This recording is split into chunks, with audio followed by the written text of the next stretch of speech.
mitondra ny sosikeviny amin'izay toetra tokony hananany olona mipetraka eo amin'ny toeran'ny Premier ministre ny candidat solombavambaoaka atao amin'ny district ny Bongalava Andriamatoa Razaka Mandimson Pierre Angelito fanazavany ary. Isan'ny zavatra andrasan'ny vahoaka zany tokoa zany io faneriana Premier ministre amin'izao fotoana izao ny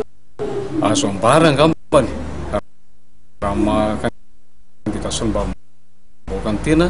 dia hoe ohatrany ahoana ny tokony profil na endrika toetoetra tokony ho ananan'ilay olona ho Premier ministre. Raha ny fomba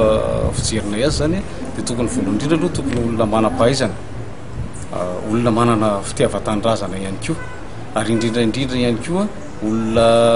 vonona ny aro ny harem-pirenena sy ny kolotsainan'ny malagasy tanteraka zany mba tsy ho viravarain'ny vahiny, satria raha ohatra hoe zavatra nitranga rehetra lasa zay teto amin'ny tany sy ny fanjakana dia ohatrany somary nanahirana ny vahoaka ihany ny metraka fitokisana amin'ny fitondrana mahakasika zay hoe fiarovana marina ny harem-pirenena zay amin'ny ankapobeny.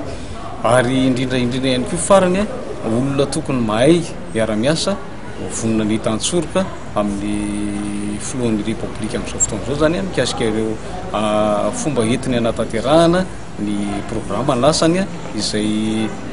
anavotana ny Madagasikara ao anatin'izao fahasalamana.